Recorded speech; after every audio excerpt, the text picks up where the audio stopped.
नमस्कार मित्रांनो, महाराष्ट्र भरती या चॅनलवर आपले स्वागत आहे. मित्रांनो, शिक्षक पात्रता परीक्षा विशेष प्राचीन भारताचा इतिहास या इयत्ता 6वीच्या पुस्तकातील जे काही धडे आहेत, चॅप्टर आहेत, त्यांना अनुसरून आम्ही एक सिरीज चालवलेली आहे. ठीक आहे. आणि त्या सिरीजमधील हा भाग 6वा आहे.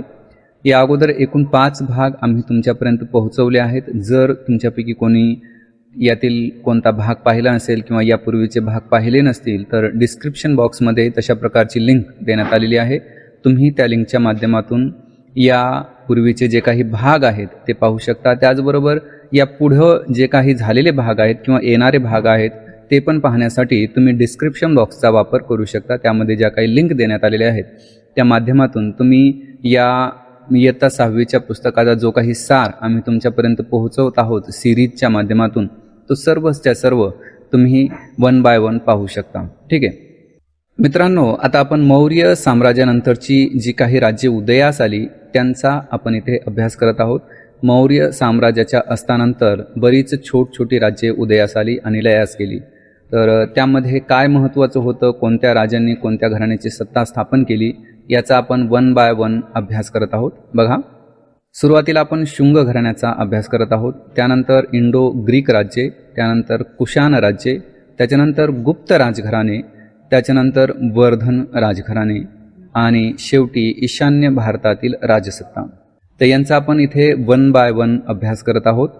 मित्रांनो, ही माहिती अत्यंत महत्त्वाची आहे आणि त्यामुळं तुम्ही हा व्हिडिओ पूर्ण पाहायला पाहिजे. जरी तुम्ही हे पुस्तक 1 वेळ म्हणा किंवा 2 वेळ म्हणा वाचलेला असेल तरीही तुम्ही हा सगळं जो काही आम्ही तुमच्यापर्यंत पोहोचवत असलेला सार आहे तो सार तुम्ही निश्चितपणाने पाहिला पाहिजे, ऐकला पाहिजे, कारण यामध्ये 100% तुमचाच फायदा आहे. तर शेवटी तुमची इच्छा, तुम्हाला काय करायचं आहे ते. चला तर स्टार्ट करूया. सुरुवातीला आपण मौर्य साम्राज्यानंतरची राज्ये यामध्ये शुंग घराण्याची माहिती घेऊया. बघा की सम्राट अशोक यांच्या मृत्यूनंतर मौर्य सत्तेचे सामर्थ्य कमी होत गेले आणि शेवटच्या मौर्य राजाचे नाव होते बृहद्रथ. काय होते? बृहद्रथ. अशोक यांच्यानंतरचा मौर्य सत्तेचा जो शेवटचा राजा होता तो होता बृहद्रथ. तर मौर्यांचा सेनापती म्हणजेच या बृहद्रथ राजाचा सेनापती होता पुष्यमित्र शुंग. ठीक आहे. तर या पुष्यमित्रने बंड करून बृहद्रथ यांची हत्या केली आणि तो स्वतः राजा बनला. तर मौर्यांचा सेनापती पुष्यमित्र शुंग याने बृहद्रथ या राजाची हत्या करून काय केलं? स्वतः राजा बनला. आता आपण इंडो ग्रीक राज्ये याविषयी माहिती जाणून घेऊया. बघा, सुरुवात करण्या अगोदर एक गोष्ट सांगावीशी वाटते की TETच्या एक्झामला जी माहिती विचारली जाऊ शकते त्याला अनुसरूनच आम्ही येथे माहिती देत आहोत. त्यामुळं माहितीमध्ये एखाद्या वेळेस विस्कळीतपणा तुम्हाला आढळू शकतो. तर त्या दृष्टीने तुम्ही तसं स्वतःला तयार ठेवलं पाहिजे.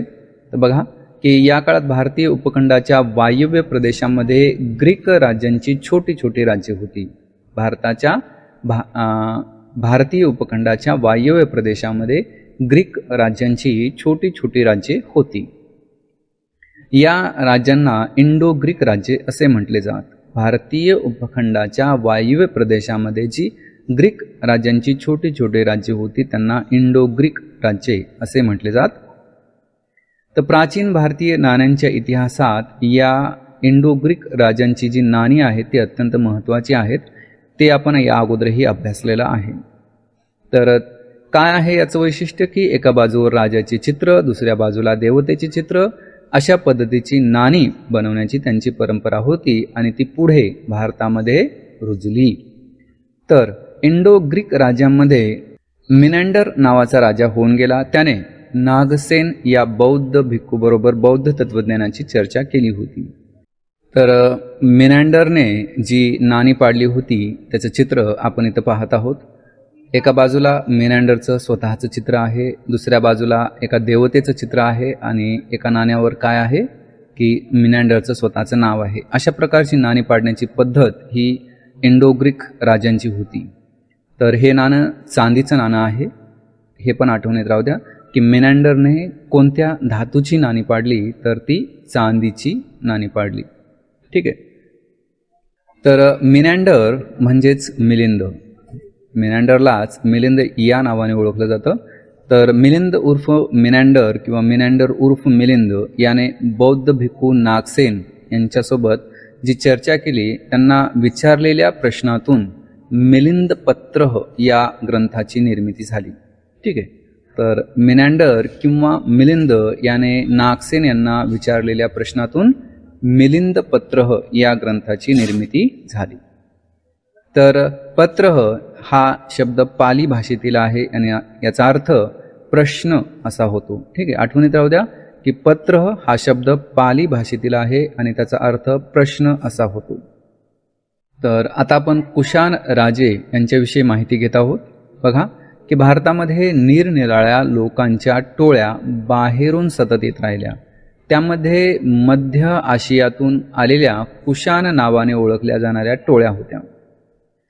तर भारतात सोन्याची नाणी पाडण्याची सुरुवात ही कुशाण राज्यांनी केली. हा एकदम महत्त्वाचा पॉईंट आहे, आठवणीत राहू द्या की भारतामध्ये सोन्याची नाणी पाडण्याची सुरुवात ही कोणी केली, तर कुशाण राज्यांनी केली. कोणी केली? कुशाण राज्यांनी केली. नाण्यांवर गौतम बुद्ध आणि विविध भारतीय देवता यांच्या प्रतिमा वापरण्याची प्रथा ही कुशाण राज्यांनीच भारतामध्ये सुरू केली. तर मित्रांनो, आपण आता सम्राट कनिष्क यांची माहिती घेत आहोत. पहा की कनिष्काचे साम्राज्य पश्चिमेला काबूलपासून पूर्वेला वाराणसीपर्यंत पसरले होते. कनिष्काची सोन्याची आणि तांब्याची नाणी सापडली आहेत. कनिष्काने काश्मीरमध्ये कनिष्कपूर हे शहर वसवले होते. तर परीक्षेमध्ये प्रश्न विचारला जाऊ शकतो की कनिष्काने डॅश येथे कनिष्कपूर हे शहर वसविले होते. तर आपल्याला सांगता आलं पाहिजे की काश्मीरमध्ये त्यानं कनिष्कपूर हे शहर वसवले होते. कनिष्काने सोन्याची तसेच तांब्याची नाणी पाडली होती, कारण तशा प्रकारची नाणी ही उत्खननात सापडली आहेत. कनिष्काच्या काळात अश्वघोष हा कवी होऊन गेला. या अश्वघोषाने बुद्धचरित आणि वज्रसूची हे ग्रंथ लिहिले. अश्वघोष हा कवी कोणाच्या काळात होऊन गेला?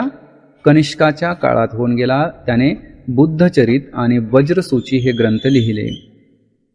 कनिष्काच्या दरबारात चरक हा प्रसिद्ध वैद्य सुद्धा होता. ठीक आहे. चरक नावाचा जो वैद्य आहे तो वैद्य सुद्धा या कनिष्काच्याच काळामध्ये होऊन गेला. तर इम्पॉर्टंट पॉईंट्स आहेत इथे की कनिष्काची जी नाणी आहे ती दोन प्रकारची होती, की सोन्याची आणि तांब्याची. कनिष्काने काश्मीरमध्ये कनिष्कपूर शहर वसविले. कनिष्काच्या काळातच अश्वघोष हा कवी होऊन गेला, ज्याने बुद्धचरित वज्रसूची हे ग्रंथ लिहिले. त्याचबरोबर कनिष्काच्याच दरबारामध्ये चरक हा वैद्य होता, ज्याने चरक संहिता हा ग्रंथ लिहिला. कोणता? चरक संहिता. मित्रांनो, आता आपण गुप्त राजघराणे याविषयी माहिती घेत आहोत. इसवी सनाच्या 3ऱ्या शतकाच्या शेवटी उत्तर भारतामध्ये गुप्त राजघराण्याच्या सत्तेचा उदय झाला. साधारणपणे 3 शतके गुप्त घराणे सत्तेवर होते. किती शतके? 3 शतके हे गुप्त घराणे सत्तेवर होते. तर गुप्त राजघराण्याच्या संस्थापकाचे जे नाव आहे ते आहे श्रीगुप्त. श्रीगुप्त यांनी भारतामध्ये म्हणजेच उत्तर भारतामध्ये गुप्त राजघराण्याच्या सत्तेची स्थापना केली. कोणी? श्रीगुप्त यांनी. तर समुद्रगुप्त आणि दुसरा चंद्रगुप्त हे घराण्यातील विशेष उल्लेखनीय असे राजे होते. तर बघा की समुद्रगुप्त हा पहिला चंद्रगुप्त यांचा मुलगा होता. आठवणीत राहू द्या की समुद्रगुप्त हा पहिला चंद्रगुप्त यांचा मुलगा होता.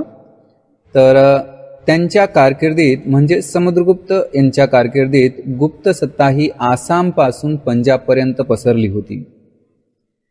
समुद्रगुप्ताचा पराक्रम आणि त्याने मिळवलेल्या विजयाचे वर्णन हे प्रयागच्या स्तंभलेखावर सविस्तर दिलेले आहे. कुठे?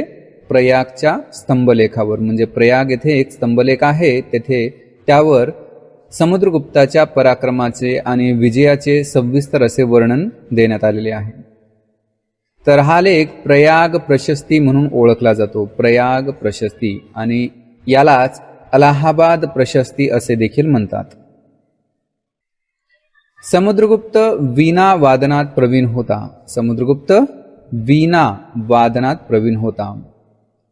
समुद्रगुप्ताने विविध प्रकारच्या प्रतिमा असलेली नाणी काढली होती.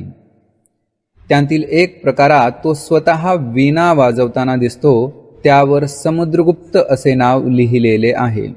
ठीक आहे. तर संगीत कलेची आवड होती समुद्रगुप्ताला. आता प्रश्न असा विचारला जाऊ शकतो की समुद्रगुप्ताला कोणत्या कलेची विशेष आवड होती, तर त्याला संगीत कलेची विशेष आवड होती. ठीक आहे. कारण वीणा हे एक वाद्य आहे आणि ते संगीत या प्रकारामध्ये मोडतो. म्हणून वीणा यावर प्रश्न न विचारता तो कोणत्या कलेमध्ये रुची ठेवत होता यावर प्रश्न विचारला जाऊ शकतो.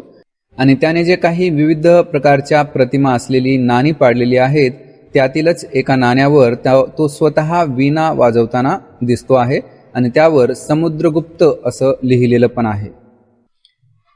तर हे सोन्याचं नाणं आहे समुद्रगुप्ताचं. तर आता आपण दुसरा चंद्रगुप्त यांची माहिती घेऊया.